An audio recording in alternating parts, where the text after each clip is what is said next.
Everybody, welcome to the next episode of Fab Uncensored. Joined today by a returning guest, Jamie Poke 10 King, who's slinging all things cardboard left and right. Jamie, how the hell are you? What's up? What's new? It's been about a year, I think. I'm good. Yeah, it's been about a year since we did this before. I think a lot of things have changed. I think for both of us since then. Not just in the games that we are collecting and involved in, but I think our content has massively changed since then. My setup was sitting on the floor in front of a cabinet.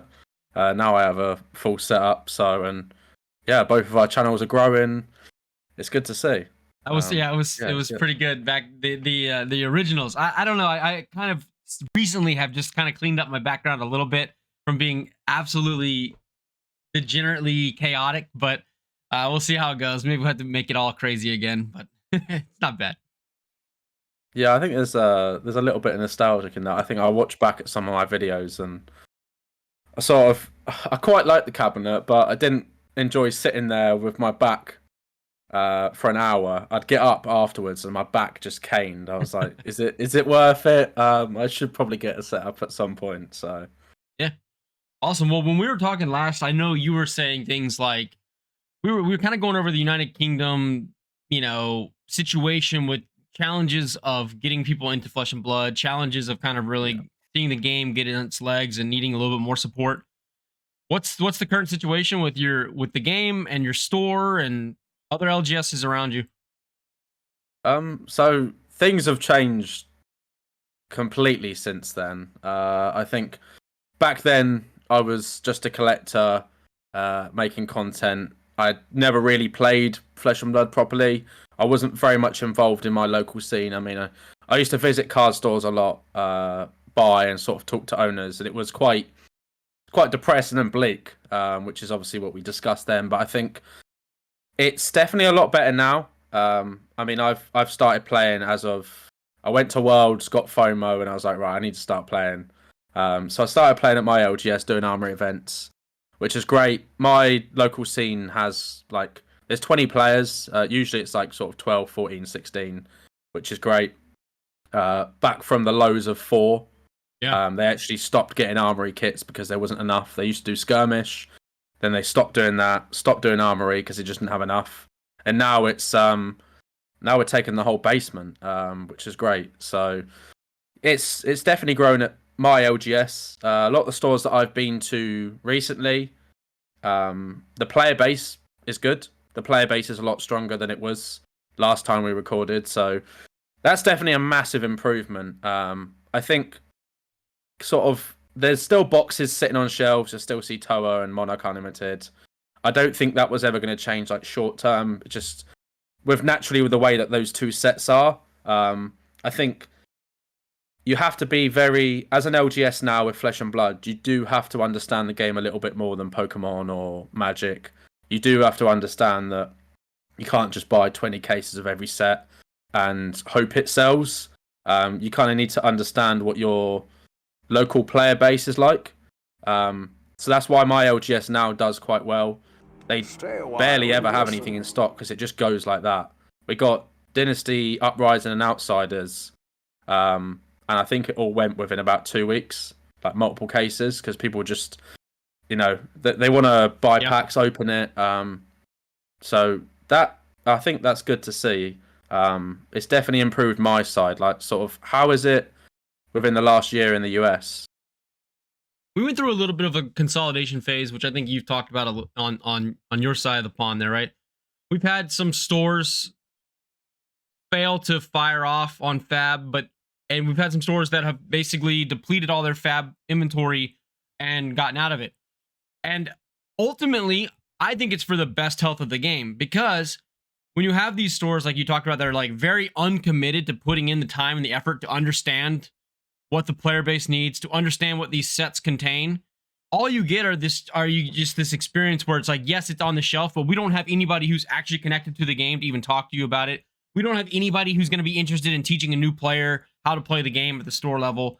And those stores fail because this isn't a product that sells itself from its own, existence, like a Star Wars Unlimited product or a Lorcana or One Piece. Those products all like they're going to sell themselves because people know what they are. They're going to hear about them on an advertisement or on social media, like, oh, there's a card game, go buy it, and you can open packs, and you can pull a really nice card. Flesh and Blood doesn't have any of that. There's the only way Flesh and Blood grows is through organically through their competitive scene and through their local players inviting people to play. So aside from those couple of stores that were not really sustainable anyway because they just didn't do enough to care about the game, the stores that did care are, like, from what I can tell, thriving on it. You know, they're moving product not as quickly as probably Magic or you know, Pokemon, but they're moving product. They're excited to bring new products in. They have store representatives that are into the game, that are either play the game or collect the game or something. And you can see the difference in the mentality. And it's almost like, you know, survival of the fittest, but in a good way, of like the people that are left, the LGSs that are left, like actually care about the game. Oh my God, my memory's terrible. Either yesterday or the day before, we went to the LGS and we were opening boxes of bright lights and we were playing some Flesh and Blood. And a random guy with his Commander deck walks up and says, you guys playing Commander? And this happens to me all the time, right? Are you guys playing Commander?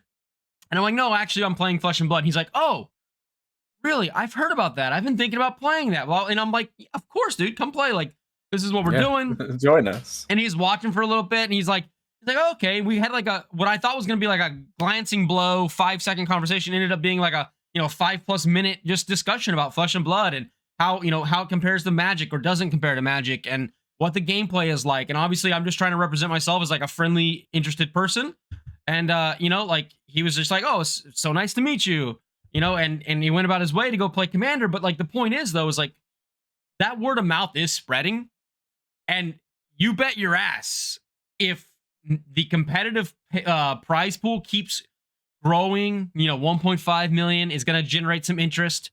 Seeing people like Brody on the cover of, you know, of Flesh and Blood Daily Magazine, you know, just making a joke, but like, you know what I mean? Seeing his face on social media, like, hey, I just won this. I won my own personal card. And then the next guy's like, I just won $20,000 at the calling. And I just won this gold foil worth $10,000. Like, that, you bet your ass that's going to get people to at least interested and say, hey, you know what? Let me go get a little piece of that. I'm going to go show these fab boys what I can do from my Magic the Gathering background or my Yu-Gi-Oh background.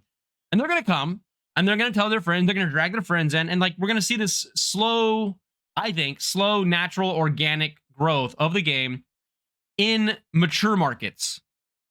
In new markets, which is what's important to talk about, right? This game's around more than just our area. It's in more than the UK and it's more than North America. In other areas, it's booming, thriving, growing, and in the, you know, those LGSs and the places are like asking, how can we get more cards? How can we get more product? How can we, you know, support our players more? And that's such a cool thing to hear. And I just think that we all need to remember that this isn't like the entire scope of this game doesn't happen in your own backyard. It's a global phenomenon that's growing at a rapid clip compared to what it should be doing based on the size of the company. And so, anyway, this is like, I know I'm not like plugging Flesh and Blood players already, but maybe if you're listening to this and you somehow stumbled upon this because you used to play Pokemon or you collected Magic, whatever, just give it a shot. Worst case, you don't like it and you move on to something else. But the best case, you find like a whole new community and game that you can enjoy on your time. Anyway, the hell was I talking about, man?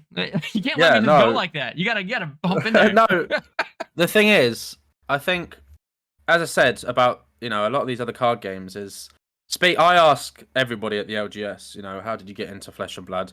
And there's about 5 or 6 of them that had come in within the last 3 months, so September onwards. So my city's a university city, so it's a constant pool of new people coming into the city all the time. You know, there's like 60,000 students every single year. There's a lot of international students. Mm-hmm. You know, it's becoming one of the fastest growing international student-based universities in Europe. And we've got such a sort of mixing pot of, you know, different countries here. And the LGS is a, you know, perfect example of that, because so many of them came from Magic and Yu-Gi-Oh! As you said, I think Magic and Yu-Gi-Oh! Is a sort of a key area, or key games really, where that is very sort of translational to Flesh and Blood. Both of them are extremely competitive. You know, it's very different than games like Pokemon. One Piece, any of the Bandai based card games, the entry point for that is really low. I mean, bar obviously One Piece being ridiculous at the moment. For the most part, with those kind of games, you can build a competitive deck for around £100. You know, you don't need an expensive commander or equipment and stuff like that. But it's not as you know, it's not as difficult to pick up the game as Flesh and Blood can be. So I think if you've got experience in Yu-Gi-Oh! And Magic, I think you've got an advantage. And you know, I think I'm not going to say you have to, but as you just said, what have you got to lose if you don't, you know, just try a bit of Flesh and Blood? Because most likely the LGS that you play Magic or Yu-Gi-Oh! Probably does Flesh and Blood events. You know, they probably know of it. They probably stocked it. There's probably other people that want to play it there as well. So I don't see why you shouldn't at least give it a chance. I think Flesh and Blood is, you know, been around a couple of years now. It's starting to get that traction, especially in these countries, as you said. Southeast Asia, it's growing massively. I'm excited to see what the game's going to look like, because it's going to look differently across the world. And I think you having different guests on the channel really kind of helps get that perspective, as we've talked about before, understanding where the game is around the world. Because, you know, for a while it was kind of like, well, where is it in the US? Where is it in, you know, Europe? But now we've got other things to think about. And what excites me is also thinking about how different the meta is going to be. You know, as somebody who's starting to actually get involved in playing, you know, which brings a lot more value to the game than it did as just a collector alone. You know, it's exciting stuff, and I think anybody watching, for, you know, whether you've just stumbled upon this video, as you said, or somebody that watches my content anyway, that you're interested in One Piece or Pokemon or whatever, you know, just give it a try. Honestly, I've had so much fun playing Flesh and Blood. Honestly, I didn't think I'd have this much fun playing a card game, you know, since I was a kid playing Yu-Gi-Oh! And that brought that love of playing back that I just hadn't had for so many years. Yeah. And now the game's just evolving in my own head, just because I've started playing. I'm interacting with more players, you know, on a daily basis, and it's exciting stuff. Awesome. Yeah. You were talking about going to an event and how that kind of shifted your mindset, not just from playing, but being at the event. I've come to realize that for me and my personality, I'm on like a 6-month cadence where every 6 months or so, I kind of need to go to an event, kind of rejuice up, you know, for my excitement and love of the game. And then I'm fortunate to be able to, like you said, meet a lot of people and communicate with a lot of people, so I can still stay connected even if I'm not going to events and playing. But if I didn't have, you know, the community that's been built around it, then I would probably need to go a little bit more often, you know, maybe once every couple of months. But I want to hear it from you. I've talked about it before, but I want to hear from you. Like, what was it? Like, just kind of describe going to your big event in Worlds, and how did your mental state change around like the just importance and the grandeur of Flesh and Blood? It's a good one. I think I've been someone that is fortunate enough, or I'm not really sure what the term is, but I've generally always had the confidence in Flesh and Blood since I joined the game. I think there was never a time for me where I doubted it. You know, I know that there's been over the last couple of years, there's definitely been a lot of people, and you know, the game definitely did get a bit stagnant, as we've just talked about earlier. And I think going to this event specifically for me just reminded me of just how beautiful and how amazing the game is. And not just the people that I met, you know, I knew some people over there already, but that was my first Fab event. So even though I only knew a couple of people, like, in person sort of thing, a lot of these people I'd spoken to over the years, you know, players, collectors, content creators and whatnot, but I never really met them in person. And it's very different when you do meet them in person. So for me, it was unlike any of the events I do before. I go to a lot of Pokemon events and I know a couple of hundred people there. So it's like, I'm going to bump into someone I know. Whereas Flesh and Blood, it was sort of like, because I wasn't playing, you know, sort of Kuba goes off and starts playing. He's doing his deals. And I'm just like, oh, I'm on my own now. I guess I'll start chatting to the vendors and stuff, and chatting to other players, and I'm sort of sitting in line waiting to meet James White, and then there's other people talking to me, asking me questions and stuff, and it's meeting the artists and that event as the whole weekend. It will definitely go down as one of the best experiences of my life, and I definitely did get the FOMO out there because it was like, I wish Kuba was like, oh, you should play in the events. And I was like, I don't really know how to play Flesh and Blood. Yeah. And he was like, oh, I thought you were joking. I was like, no, I'm not. I'm not. I've been collecting for 3 years, but I don't know how to play really. So I probably could have, if I'd tried, like at the event, I could have picked something up and done it. But obviously, I decided not to. I think that kind of event is something special, and I'm looking forward to the call-in in Liverpool, which is next month.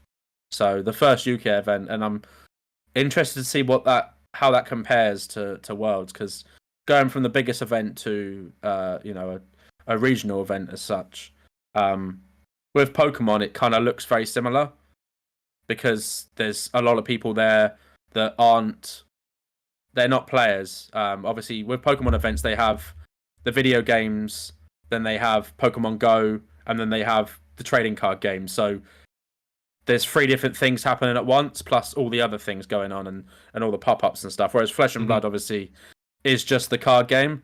But it definitely felt magical. It probably sounds a little bit cliche, but I was smiling the whole time. I was tired, but I was just so happy to be there, take it all in, meet all the people that have spent so much time chatting to people that live in little towns with like 1,000 people somewhere in Eastern Europe, and they've travelled all this way to Barcelona to play Flesh and Blood, and they might know 1 or 2 people because that's all that that's the only people anywhere near them, and they'll go down to the pub and start playing.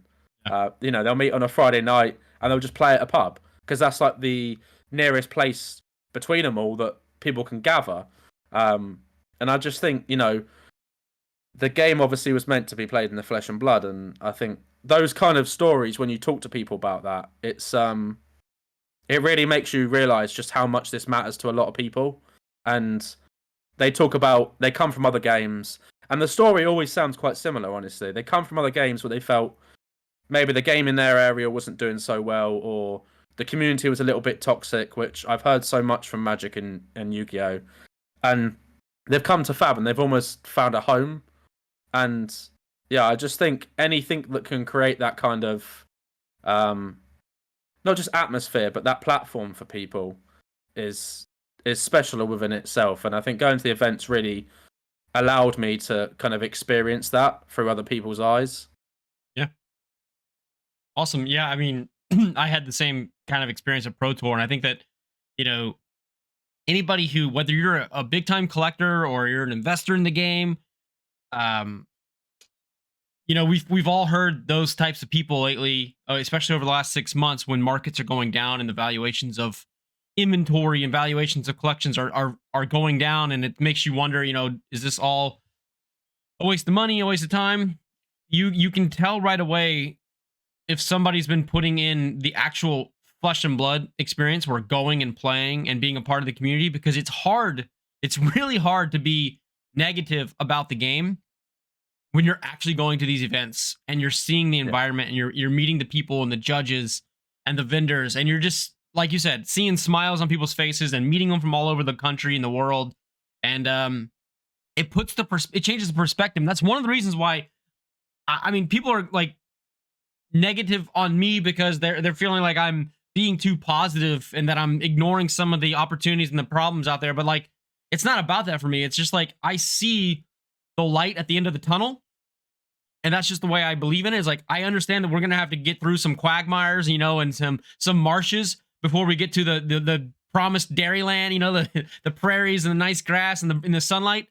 And I think the things are just better than they look to some people that aren't involved as much as they used to be involved. Maybe they were involved like a year or two ago, but they've separated themselves out from the actual Flesh and Blood energy life part of the game that is so special. And if you keep putting yourself into those spots, and you actually, with intentionality, go out there and meet new people, you're gonna have a great time. You're gonna find friends all over the country, all over the world, and you're gonna probably have an impact on their life too. You know, like and especially if you're somebody who's a collector, you know, why wouldn't you want to build more relationships and have more Yeah, options to communicate with 100%. people and find trades with and stuff? So it's just really interesting dynamic out there. And you know what doesn't attract people to want to trade with you? You know, is talking negatively about the game that everybody is that is the commonality between all of us, and like crapping on it and being just somebody that nobody wants to be around because you're like just talking about negative stuff all the time and you're only focused on negative stuff. Like you literally ignore anything that could be persuaded to be positive, and you just ignore it because of a judge pack or something crazy is out there. And it's like calm down. It's gonna be okay, man. It's just a season, you know. It's a season of supporting different people, and I love that LSS and Flesh and Blood supports everybody in their game, no matter in what way you engage with Flesh and Blood. LSS has put their money where their mouth is, and shown that they care, tangibly care about your impact in the game, and they reward people. They rewarded somebody with a trip, you know, for playing the game and just being a lore nut. You know, just loving the game and deciphering languages and loving the lore. Like, are you fucking kidding me? Where do you see that anywhere else? Other games don't do this, and I think, as you mentioned before, I think offsetting your, and I don't talk about just investing and just money, but because anybody that, you know, started off in the game, as you said, if they were here when WTR Alpha and Arc and Crew came out, they've invested time in the game, you know, but they've invested money as well. So I think to offset that, I don't think when things aren't going well for a long period of time, and I don't think a couple of years is a long period of time, but you know, it can feel like a long period of time. Yeah, good point. But when your only existence in a game is purely financial, it's going to be black and white. It cannot be anything else but black and white. It's either I'm making money or I'm losing money. It's that simple. And if that is all that you've got in this game, then I don't see how you can stay in the game long periods, because there's always going to be times in any game. I look at other TCGs, and if a lot of these people were in Pokemon, they would have dropped Pokemon years ago. They would have never made money in Pokemon, because for years that game was dead. Nobody cared about it. I've got screenshots of multiple forums in the early 2000s, even go up to 2010, up to 2014. And it's constantly, oh, is Pokemon dead now? Yeah, it's dead in my area. No one's playing it. No one's collecting it. Boxes are on sale for like $50. And it's like, that's the kind of thing that we've heard from Flesh and Blood. I know that Pokemon's a big IP, so looking back on it now, we can go, yeah, but, you know, Pokemon's always going to do well. But back then, people didn't know that. That's why people were asking these questions. And I think playing the game, going to events, meeting people, I think that's the way that you're going to restore anything that you've lost for Fab. Because let's be honest, a lot of people come in and out of TCGs, and not just TCGs, but any collectibles, anything that they're putting money in. A lot of the time, they'll chop and change things. TCGs, the average person doesn't stay in a TCG very long, not more than a couple of years. So the fact that people came into Fab when it did, you know, in 2019 and 2020, whether you were playing at the time or you just wanted to collect, it doesn't matter, you know. Maybe you thought, okay, I'll get some money in this. I'll park a little bit of money in from Magic the Gathering and see where this goes. But for the most part, a lot of people have probably made a lot more money than they put in. And yeah, there are people out there that have spent 100, 200, 300k. But for me, I still don't get the entitlement that you think that because you've put money into the game, there's a lot of people that have put money into the game. And just because somebody's put in 200k versus someone that's put 10k in, someone that's put 10k in but attended Armory events every single week for 4 years, spent their actual time. Anyone can sit at a computer and buy cards, but actually going out your way, because I know how difficult it for me is. I've not been able to go every week that I wanted to because life gets busy, things happen. But the fact that these people spend so much time researching their deck, playtesting their deck in person and on Talishar, you know, they'll do drafts with friends. They live and breathe the game. And I just don't. my mindset perhaps has changed now a little bit because I do play the game, but I don't see how you can say that these people deserve to have less of opinion because they didn't spend as much money, when the reason why they spent less money is because maybe they just don't have maybe their income isn't, substantially high and they can't afford it. But I don't see how that correlates. My brain doesn't, I put a lot of money into this game and I put a lot of time, and I've, now I'm playing it, I've collected, I've invested, I've speculated, I've made content, now I'm buying and selling it as well. So and I don't expect anybody to ever listen to what I say because I'm just one person, and, that's a company. But when you break down every person that I've spoken to privately, and I've said, look, what actually is it that you're sort of not happy with? And you break it down, okay, look, LS is expanding. The prize pool is 1.5 million. We're over 10 sets now, and a lot of TCGs don't make that. And the sets are still selling. Yes, there's boxes sat on shelves, but to an extent, boxes should sit on shelves. We don't want sets. Look at One Piece. You can't get anything. The new set that came out a month ago is $350. It's 3 times retail. That's not even the problem, Jamie. You can't buy it at the store. Yeah. Like, but you if can't. I wanted to go there and buy a box and build a deck and play, yeah. I cannot do it at my store.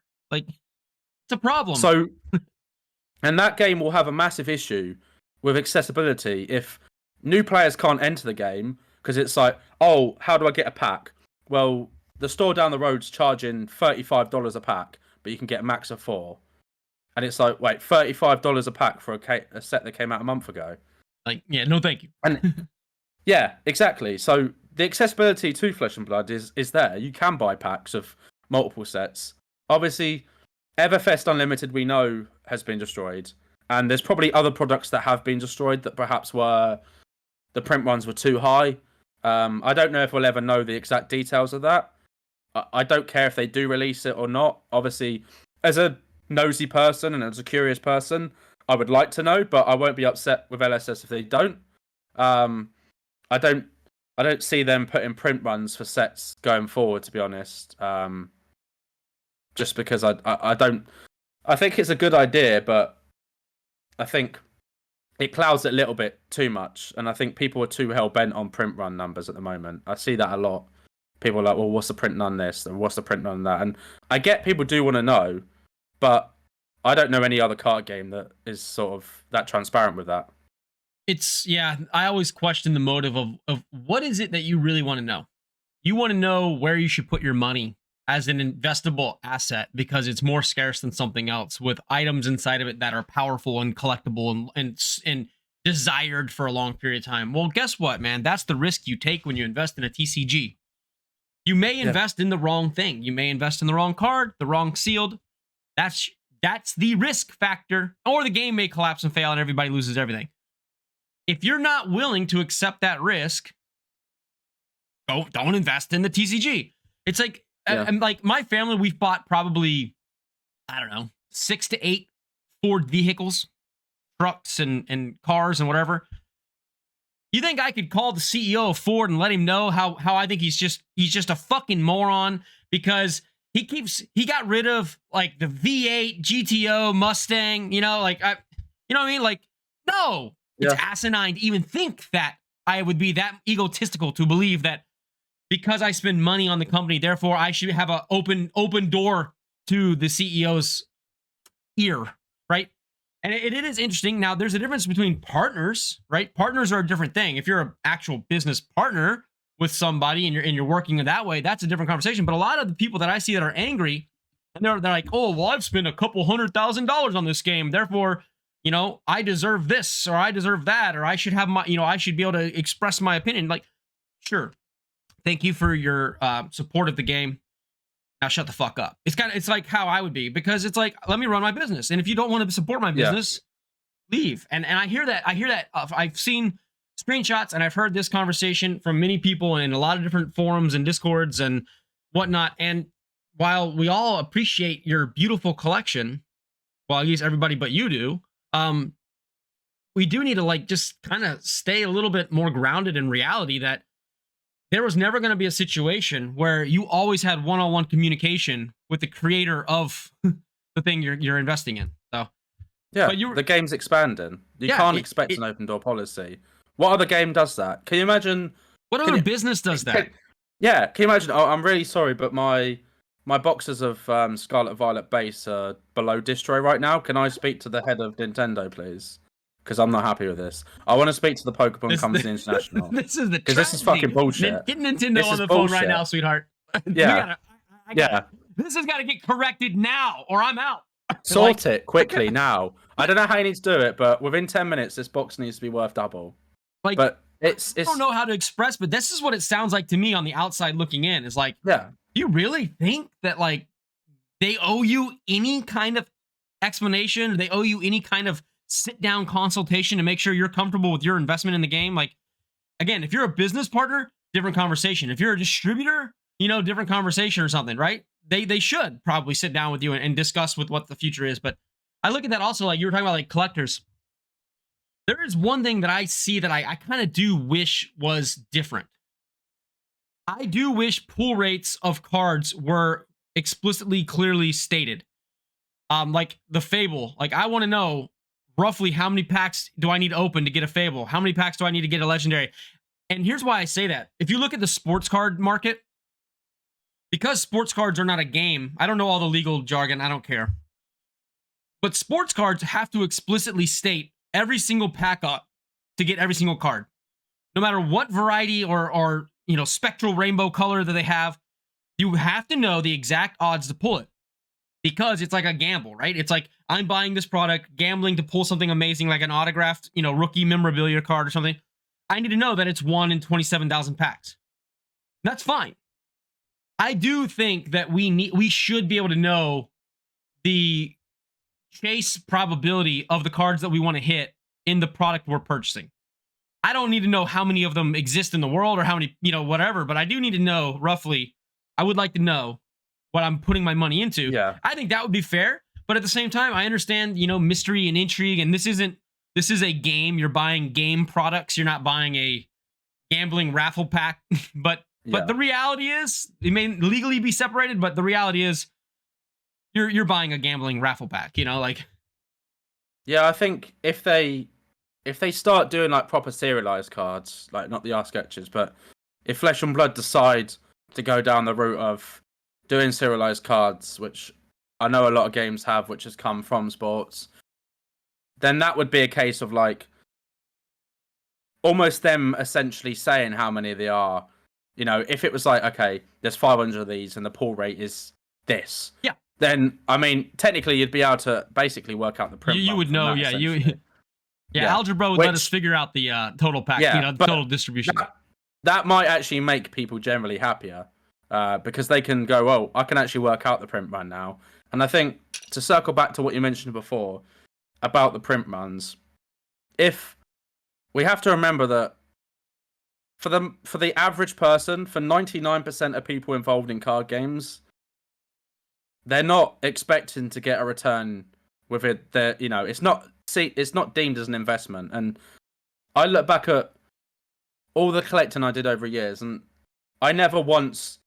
I bought stuff, I kept it sealed, and I thought, you know what, this could be worth something in the future. But I never tied up so much into it that if it didn't, I was fucked. And what worries me, and I actually look at the way I look at it as well, if people are that worried about their item depreciating so much, I wonder, have you put everything into Flesh and Blood? Like, how much did you sacrifice for Flesh and Blood? If this is a thing that's ticking in your head, you're waking up every morning, you're making your coffee and going, right, well, what's an alpha heart at today? Or, what's my first edition nourishing at from, rainbow foils at from Mon First? Like, it doesn't, and there'll be people that look at this and go, well, if you had this amount of money in the game, you'd understand. You just don't.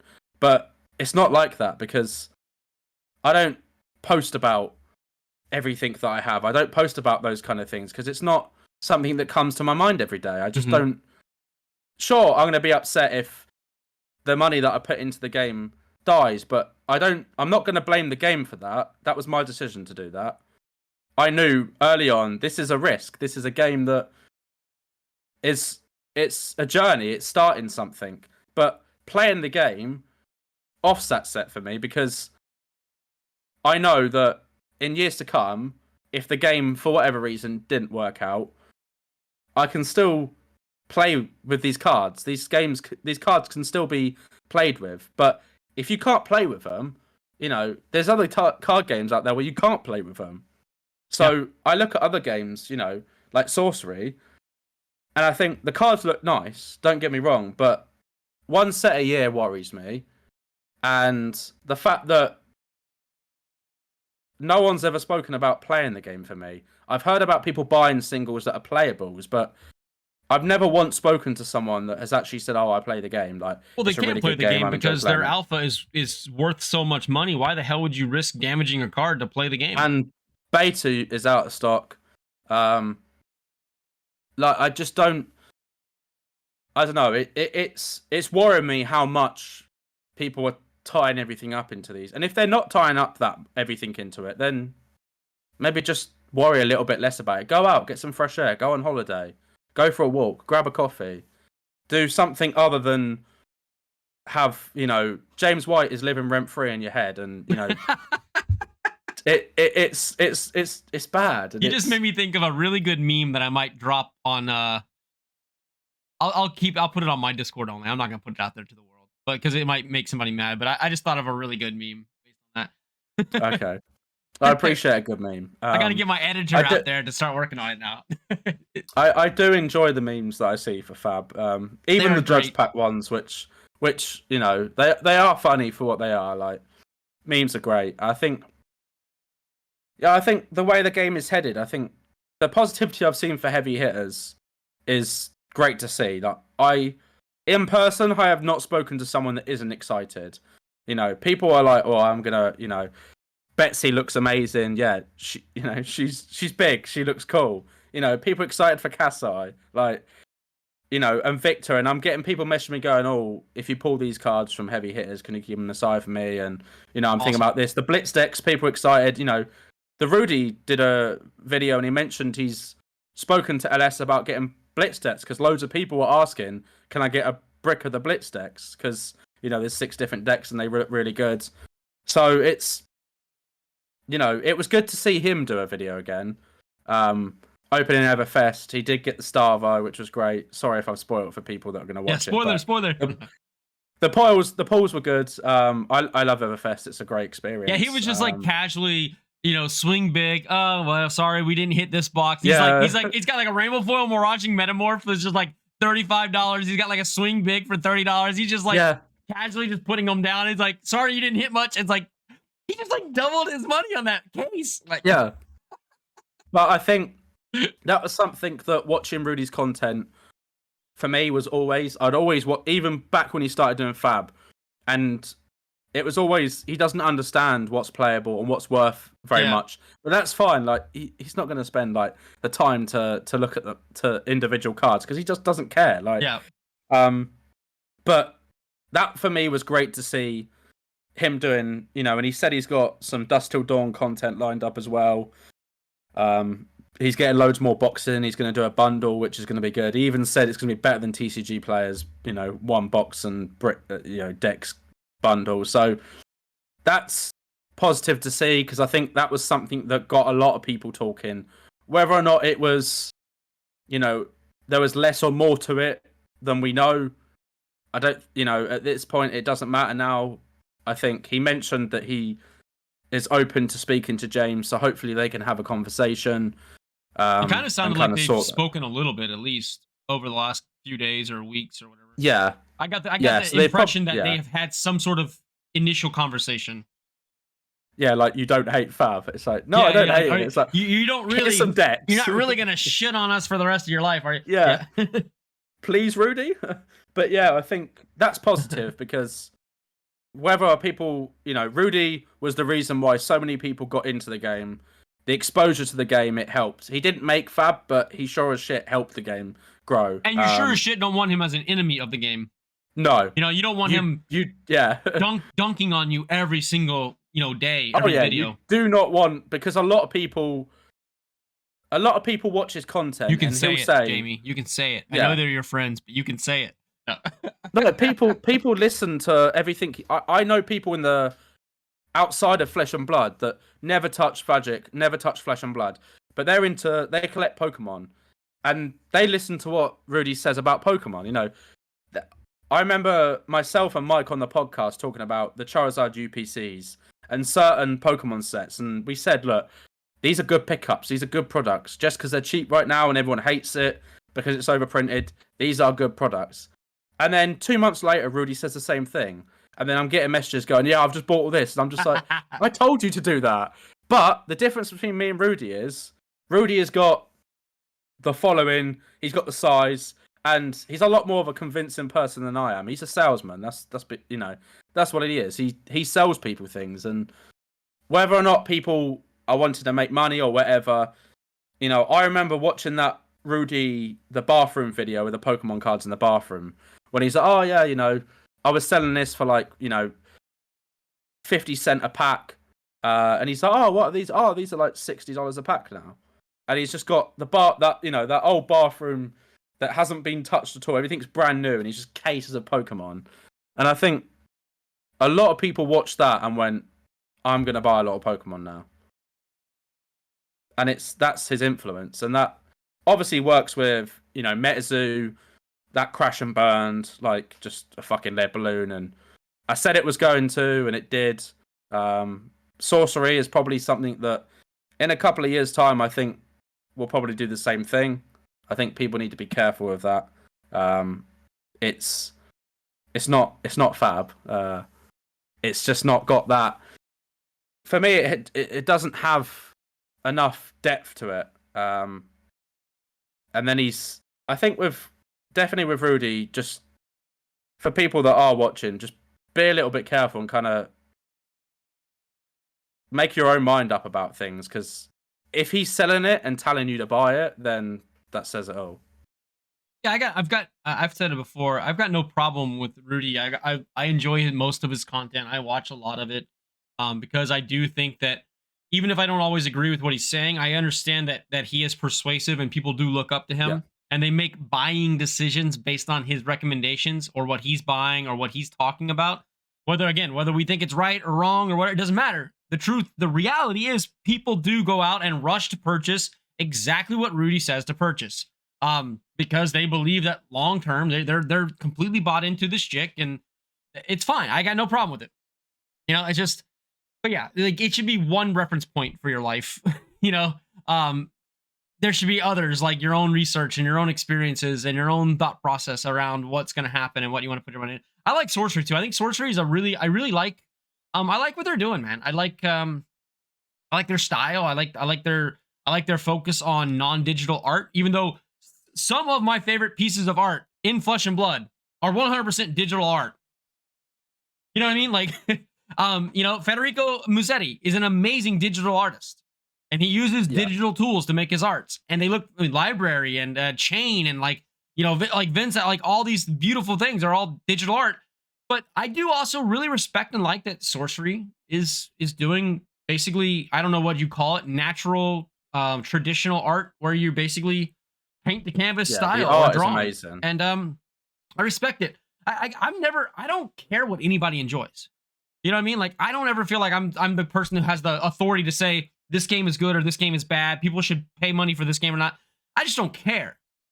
But for some reason, there's this like tribalism thing where like everybody who plays Magic the Gathering has to talk bad about Flesh and Blood, and everybody who plays Flesh and Blood has to talk bad about Magic the Gathering or Pokemon or whatever. You know, Pokemon's a kid's game or whatever. Like, but who the fuck cares, man? Like you were talking about earlier, if maybe you've got too much of your life invested in something, if you wake up every day drinking your coffee, like the only people I know that do that are like 82-year-olds dependent on the Dow Jones average to pay their, you know, to like whether or not they're going to eat lobster or beans and rice this month, you know, like because they're taking out a 3% cut every month or something, and they need that money, you know, and it's like if that's you and you're only like 40 years old, you didn't listen to my videos and take my advice. That's all I gotta say. Like, you weren't listening to me. You were listening to somebody else, but it wasn't me. Yeah, I think with every game brings something different. I think it's okay to like multiple. I think sorcery specifically, I think, is actually going to become its own thing.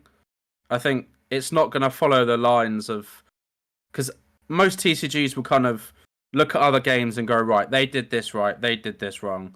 We're going to try, learn from that. And Fab definitely did try to learn a lot from Magic's failures and successes. It makes sense. But you should do, yeah. But I think sorcery is actually going to kind of do its own thing. I don't think it's going to be, and that for me as somebody who's so involved in card games for my whole life, and it's just something that excites me. It's trying to wrap my head around how different a game it's going to be. So I think, the art is something that I can't, sort of say anything bad about, because it does look stunning. I think that kind of art really has it reminds me of like 90s, like that really vintage sort of, not popular card games as such, but you'd pick up these cards and you think, bloody hell, like I've got cards in my collection from random TCGs, and you look at the art and you think, this is stunning, and you're like, oh, where's this game from? Yeah. So I think, but sorcery has that, with that modern twist on it, I think. So it's going to be interesting to see how it goes. I did have some of the stuff myself, and sort of it wasn't for me. But I know a lot of people that are enjoying it. So, another game can't be bad, honestly. I think if it's something else that people want to enjoy, then, enjoy it. I enjoy loads of card games. So, Fab for me was the game that everybody outside of Fab, they'd look at it and go, that's cute that, you like this little card game. It's, I'm sure it'll you'll enjoy it for 6 months, and then you'll come back to Pokemon, and but it's just perspective, isn't it? I suppose, because people don't really, they're not really interested in learning about it, which is fine. Like it's not an issue at all. Only you're gonna know really truly how much you love, something, or how much you're interested in something, because it's it's yourself, it's personal preference. Yep, absolutely. What do you think? What do you think Flesh and Blood needs to do? I mean, actually, let me rephrase this to a statement and then a question. We have some active, engaged, really fantastic players in Flesh and Blood, in people like Lucas Oswald, Brody Spurlocks, right? Very young, I think they're both under 20 years old. Just really thriving and doing great in the scene, and traveling and just having a time of their lives. They're important, impactful on their teams that they're on. I think one's Wolfpack and one's Runaways. And I'm sure there's others out there in the world that I just don't know their names. I've met with Fab Dads and Fab Boys. I've had conversations with him, and he's got his young kids learning. We've got people in the Cardboard Warrior community that their kids are winning armories and thriving and doing great. So there is this element of young people coming up through the ranks and learning. Do you think, though, that Flesh and Blood needs to do something to capture a younger audience so that the game thrives for longer seasons? Because I'm looking at it like there's only so much gaming 30 and 40-year-olds can do.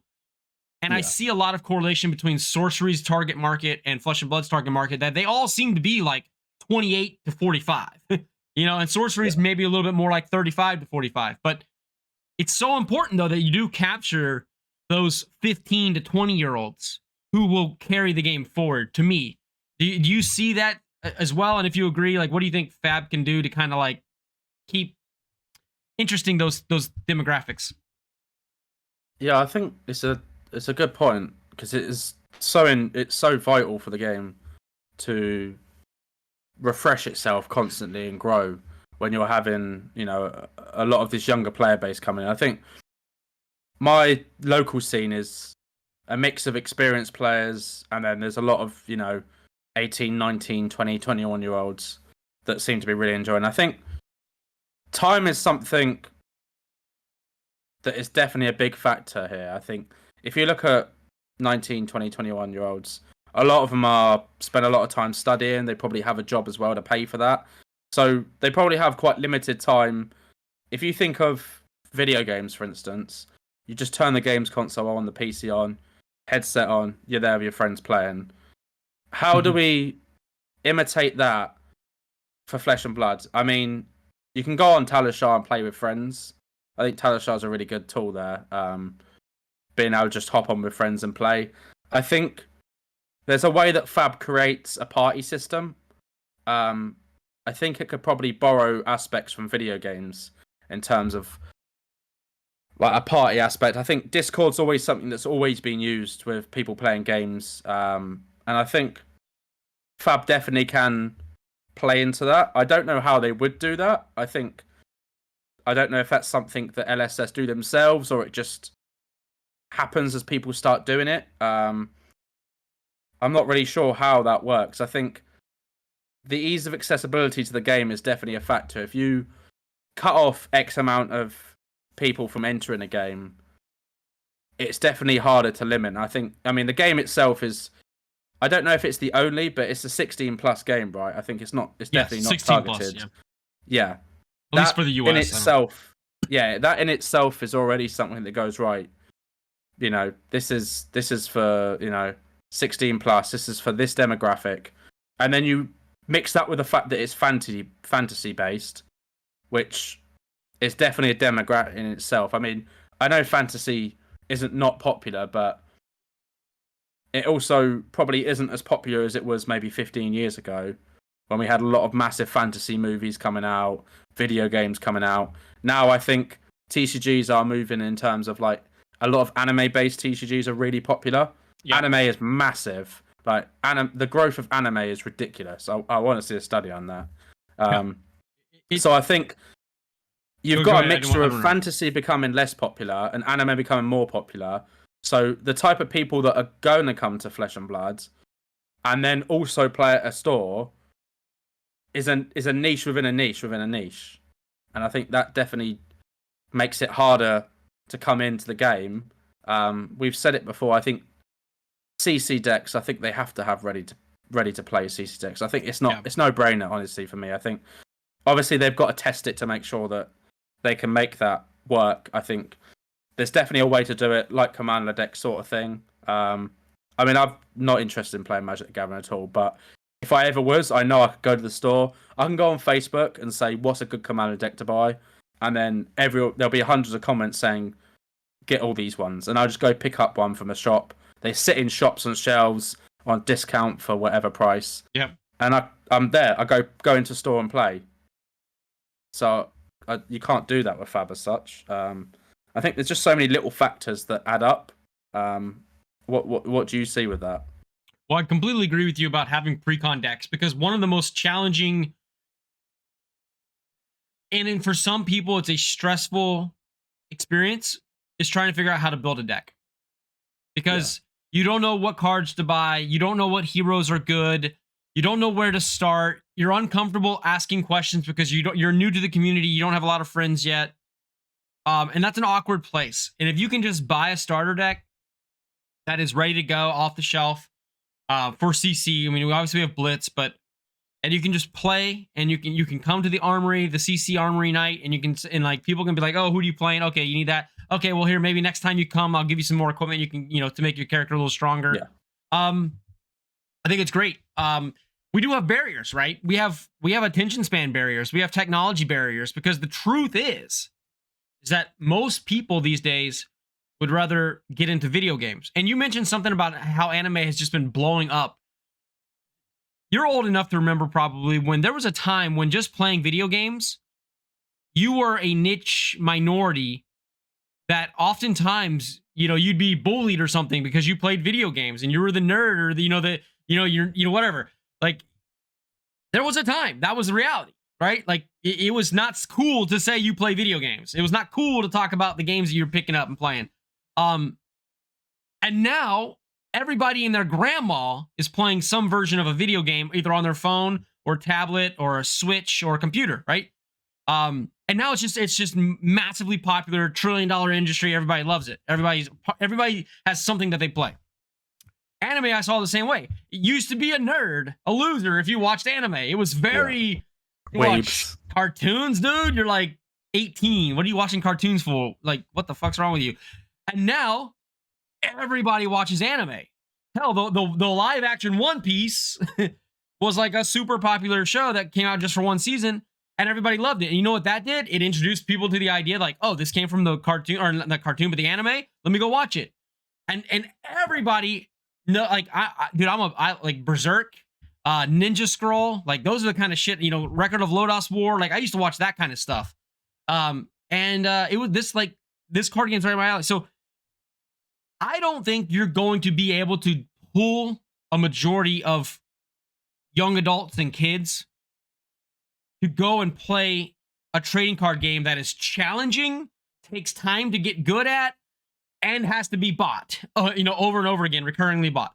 I think that's just a reality. Now, maybe in the future, a digital client, which again, I know goes against the entire core mantra of flesh and blood, but that could be the gateway drug if they designed it in a way that can only get them so far. Let's say there's some sort of competitive spirit to it where like you can unlock certain things for your gym account up until a point, and then you hit a wall. And to keep going further in advance, you have to go to in-person events. If you want to get those trophies, if you want to get those PTIs, now you have to go to an in-person event and actually earn it. And I think they could make the achievement system, the social achievement system, you could build something from a digital client where you're unlocking achievements, and then you show them all the achievements that they can't obtain unless they go to in-person play. Yeah. And that could be a thing that triggers some of those, achievement hunter type, completionist, perfectionist personalities to go out there and be like, okay, it's kind of like that beer app where you travel the world and you unlock all these badges based on the beers that you taste and like where you're at and how many you have in this location and blah, blah, blah. People want to complete those things, like they're like, oh, I need 5 more beers from the, the UK region. And like, they'll go out and buy like beers at their local supermarket or whatever, like from UK, and like try them and put them on their list. And like, they unlock a badge. I'm telling you, man, we're wired that way now to like grab low hanging fruit and just keep grabbing low hanging fruit until we have this big collection or these big achievements. And if they can build it in a way that does it, I think it'll work. Have you ever heard of a game called Chaotic? No. So that was a card game, I want to say around 2007. It had an anime. It had two seasons of animated. It was from somewhere. It was European-based card game. And it did get quite popular. Obviously, we had proper cards. We had a couple of sets. I think we had like 5 or 6 sets. Loads of starter decks. But the idea was that the animated series was you had cards in person, and then you played the game digitally. Like your character was transported to this game, and then you played, and then you could go to these characters existed in their own world, and you can go to different lands and sort of meet these characters. You had to scan them with your like scanner, like device thing. And you had to you'd get different versions of them, like, maybe they were injured that day, or, maybe they got a powerful weapon, all things like that. And it was like achievements. You kind of had to build on those achievements. It was all digital. And that was before Pokemon had an online client. This was like, I don't know when Magic got their online client, but this was 2007. So it would probably definitely be in its infancy if it did have one. I'm not sure when Arena or the Magic one came online, but that was its own thing for a while. And I was just thinking about that when you were talking about that, you could have it where the stuff that you win in person could be stuff that you can only win in person, but you can also use it online. And that, as you said, people are going to want to get those. They're going to want to get those achievements. That's just the way the modern day human is. We're materialistic. We like to collect things, but we like to collect loads of things. And that's why the same reason why they'll go, right, I want an Alpha WTR box, but on the journey to that, they'll buy 500 cold foils. And that's the same thing as, what you just said. So there's definitely a lot that LSS could do. I think the first step really is, as you said, getting those ready to play decks. That has got to be something that LSS are probably trialing right now. As I can't see how they're not. I think enough content creators over the years have mentioned it.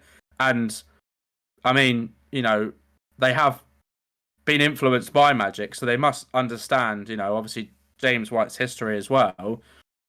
That must be something that they've looked at and gone, how can we make this? Because they're going to want to do it their way. They're not going to want to copy it. Then That's not what LSS want to do. They're not going to go, right, we've got, hero decks. They're going to want to do something their own way. So I don't know how they can make it unique to them. But when they do make a product like that, I think the growth of the player base will grow quite quickly. I think there'll be a bigger spurt at the start. Again, whether or not it will retain people in there, I think, but getting them in there to play when they start playing with people, because one of the biggest things that I've heard from a lot of LGS is they had years of events doing really well, and then it just the player scene died. People moved away, and they weren't getting those new players in, and then it's gone, and that whole local scene has died. Yeah. And I know it almost happened to ours. 2021 they were doing skirmish. I didn't even know that until recently. And now we've got back up to the same amount of players that we had in 2021. And we're hopefully looking at being able to do skirmish events, which honestly will be amazing because I think it'll bring people down to actually play in the local area and meet people. So, hopefully. I had a lady on the channel. Her name was YQ, and she ran the Games Haven in Singapore. And she was one of the most aware people that I've talked to are running a business. And she talked about that. She said, we don't, the island nation, right? We have more LGSs per se trying to run events than we have players trying to go to them. And she very clearly said, we understand that TCGs are a cyclical, seasonal thing. Sometimes people come and sometimes people go. And she made it very clear that her goal, and the goal of actually the entire island of stores, was to grow their player base double to make sure that during off seasons, like they always had people, like even if let's say you had 50 players, if 25 of them took a break, you would have another 25 that you had. So you really have 100 players, but you have 50 of them on different seasons, right? Trying to play together. Yeah. And they understood that that's how they create something that's sustainable to get through the highs and lows, is to keep building the player base. Very clear, any business owner can understand that mentality, right? You own a restaurant. Guess what, Janie? The same people don't come out to eat at your restaurant every single day. You might have some people that come once a week, some people come once a month, some people that come once a year for a special occasion. But if you want to stay open as a restaurant, you need to keep growing the customer base so that you have so many customers that only come once a week that you're full every night. And if you don't do that, you're going to fail and die. And I think the problem with TCGs is LGS owners don't take this mentality of structured, focused growth of their player base.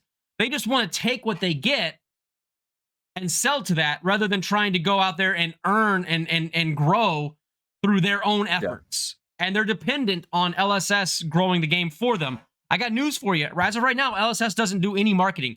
Hell, they barely even send emails out to people that sign up for gym accounts to let them know about new products. Like that, the bare minimum level of marketing to a proven buyer. Your hottest market, they don't even really market to us. You get what I'm saying with this? So let alone the cold market that doesn't even know about you. I could not see them cold calling, new customers, mass media email marketing. But there's so much more room for them to grow in that. But if an LGS is just waiting for LSS to grow their player base for them, they're going to die. Or they're going to stop carrying the game. And that's the difference I see. And you see the successful LGSs are the ones, like we talked about at the very beginning of the show. They're the ones working hard to develop a community and a culture around playing the game of Flesh and Blood and making the event successful and fun. And if you're not doing that, the amount of effort you put in is about what you're going to get out of it. Yeah, I think a lot of this as well is the stores themselves. I know with Flesh and Blood Armories, there's generally a person there that is the tournament organizer as such. He's the one that's organized it all. It's not the LGS. It's just here's our space. It's almost become in some stores, they're just in the property business. Yep. They're like, right, we've got all this space. We'll rent it out. You can do this, you can do that, but you've got to organize it. So with my LGS, it kind of, I guess it runs well like that, but it's quite successful. And I don't know if that's a mix of the fact that they kind of know what they're doing, which means that they try to run a tight ship in terms of games that they run. You know, they don't stock anything they don't run events for, because they know that their player base is the people that are coming to play every week. They're the ones that are going to buy the product. You know, if they aren't doing events for that game, not interested, because they're not really going to sell much of that product. And it makes sense. They're trying to focus on the ones that they can have communities about. With, you know, One Piece, for instance, from next week I start events. We've got 20 people interested. They know there's not a scene in my whole city that does One Piece yet, but they're like, right, we'll stock the product, we'll contact Bandai and get you all set up for events and stuff, but you're the one that's got to organize it. Mm-hmm. And I think if stores don't have people like that are willing to sacrifice their time, because it does take a lot of time up, you know, with the Fab Armour events, luckily there's 2 people that run it at mine. So if one isn't coming, the other guy will run it, and they kind of just they run it. They work together. They obviously discuss it outside. They go, right, we're going to do this. They put up to vote. You know, we're going to do CC or Blitz or Sealed, stuff like that. But if you don't have these community members, which don't really get anything, they're not the ones that are getting rewarded by the store. To be honest, they're not getting paid for it. You know, our Armory event has a binder, and all the Armory promos that weren't picked up when the Armory, you know, every season it comes out, they go in a binder, and every week, if every game you win, you get to choose one promo out of the binder. So if you win all your games, you get to take 3 or 4 promos. If you win one game, you get to take one. And it's, you know, it's a massive book of just hundreds and hundreds of promos. But again, that's something that's carried around by, you know, the tournament organizer. He doesn't actually live in the city. He lives outside the city. But if you don't have people like that in the community, so it's kind of like there's no ownership here, really. Yeah. By anyone. You know, LSS aren't doing the marketing, so they're not working with, you know, they're not working with stores as such on this. You know, they're not advertising. You can't find the products in big box stores, so you've got to go to your LGS. You've got to buy it from them. The LGS, they're like, we'll stock the product, but you've got to do the events. So it's like what you said about kind of helping to grow the game. LGSs need to do more. They need to do so much more, because buying a product and stocking it on your shelf, anyone can do that. I'll buy some space right now. I'll buy an empty building and put shit on a wall. You know, I'll stack shelves and I'll be like, look, come buy some stuff. But that's the difference between the LGS that fail and the ones that don't. And it's that simple. If a store goes, oh, we're closing down because we can't make end meets, it's just not working anymore. Okay, cool. Well, can you give me a list of things why you think it's not working? And then I'll tell you things that you could have done to at least help. And I guarantee most of them don't have a website. They don't sell online. They're not actively trying to grow player bases. They don't have a social media presence at all. And it's like, well, what do you expect? You expect that hundreds of people are going to come into your store every day and buy your product that's 30% more expensive than an online store, but there's no reward there for coming to the store. You know, it's kind of that black and white, really.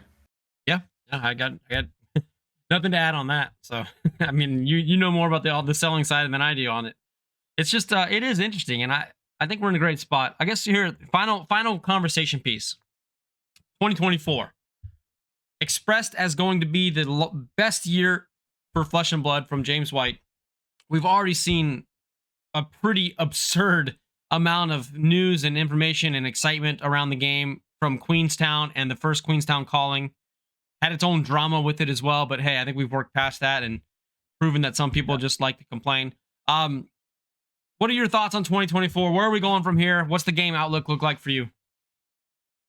I think I'm excited. I think, you know, Heavy Hitters, starting off the year with Heavy Hitters is going to be fantastic. I think that's a set that a lot of people have a lot of faith in. They're a lot excited. A lot of people are saying it feels like, you know, return to WTR. I think it's going to bring a lot of people that are either on the fence. You know, it might bring back some people that have left. I think the set itself looks really good. I think starting off with, right, you know, we've got rid of the Everfest. We've heard what you're saying. Unlimited's gone. We've got rid of other products that are printed too much. I think that starting off the year in January, all that coming from James White, I think that just starts us off in a great place. I think we've got what 3 sets this year. We've got more events than we ever had. The prize pool is even bigger. We've got Japanese language cards coming out. Real soon. I mean, very soon. We've got Japanese language cards coming out. I'm excited to see, how the game grows in terms of players. Are the cards going to have value over here in the US? I know that other games people will get excited about Japanese language. So that in itself for me is just something. We got a new office, LSS offices. Obviously, me and you aren't going there, but that's a statement in itself. And I know some people go, yeah, but it's an office. That's an investment. It's a shiny brand new office. They got so much room. I think they're going to get a lot more content creators involved going forward. I think the professor will start doing a lot more Flesh and Blood content. I think he's excited about the game. He's, seeing him at Worlds was fantastic. He was exciting. I think the outlook is good. I think 2024 will be the best year yet for Flesh and Blood, I think. I honestly think that. I think already what we've seen in 23 days so far in January, I've seen enough already. And I've seen enough. That's it. We're in the year. We're in the year now. Go 2025, baby. PvE. Yeah, let's go. Let's go. But yeah, I'm excited. I think as somebody who's now involved in as many aspects as I can without sitting in, at the desk of LSS. Yeah. I'm excited, and what I've seen since Worlds is, and I say this because this is data that perhaps people don't really look at, and I've only got kind of a snippet of it, but my sales for Flesh and Blood cards from November onwards, and it's still now, it's not slowing down, is increasing every single week for singles. The player base is hungry. There's more people coming into the game, 100%. They're buying more cards. A lot of the cold foils, the collector stuff that's like 200 to 500, that's selling as well. So I think there's going to be a big resurgence in 2024 of players that may have taken a little bit of a backseat for various reasons, and I think that's going to show with 2024. So I'm excited. Awesome. Yeah, I know we have somebody in our group that is tracking new Reddit users to the Reddit Flesh and Blood TCG channel, and he's always talking about there's consistent growth, people asking about new players and how to get into the game. And I don't even hardly list that many cards, but I just recently went through and I was like, okay, I'm going to go pull out a bunch of these extra Majestics that I don't play the classes for or whatever. And I just dumped them all out there on TCG Player Low and sold $450 of Majestics. Just Majestics, no legendaries, no top end cold foils or Courage Blade Hold cold foil, nothing like that. Just basic ass Majestics from all these different sets that everybody else has abundance of. Had 30 something orders, $450 in less than a week. As soon as and I'm talking all classes, ninjas and rune blades and wizards and brutes and warriors, and it's like it's as healthy as I've ever seen it in terms of like the ability to just move cards and have fun with the game, and we're gonna get through it all this year without even worrying about PvE. Man, what a time! Yeah. We don't even need the dumbass carrot of PvE in front of us because we're still that excited. PvE, yeah, it's exciting. It's exciting for sure. It'll be awesome. Jamie, man, you got anything else you want to say? I think we kind of hit the typical ending mark here.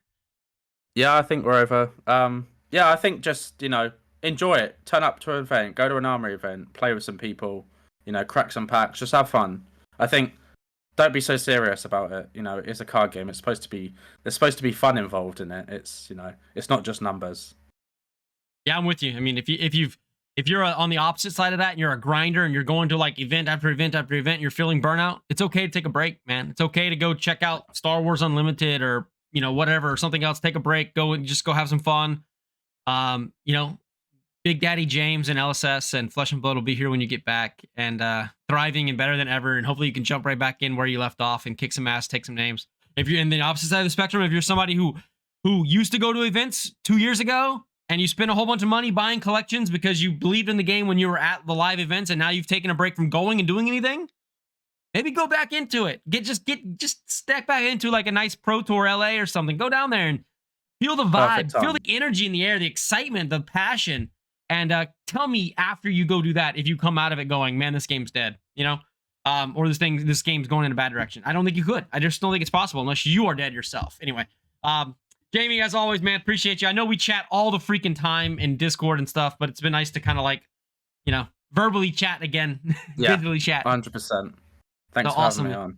Well, best of luck to you and your store and all your continued success as you're growing and going. What you didn't even mention was that you're kind of in like a more of a full-time role now with an online store, right? How can people buy, if people are listening to this from like Europe in that area, how can people find you and buy from you? Yeah, I mean, RatheTavernCards.co.uk, buy from there. Cardmarket is our main things. Obviously, we do Whatnot streams. We're on YouTube. You know, we're doing as much as I can, really, honestly, for one person, I think. And it's exciting. It's not just Flesh and Blood, it is other card games like One Piece and Pokemon, but Flesh and Blood is, hence the name Rathe Tavern Cards, is the main one. And I think, yeah, check us out. I think it's going to be an exciting year for both of us making content and for the game as well. Awesome. Get over to Rathe Tavern Cards and buy some shit. All right, ladies and gentlemen, love you. Have a wonderful day. We'll see you on the next episode. Bye-bye. Ta-ta!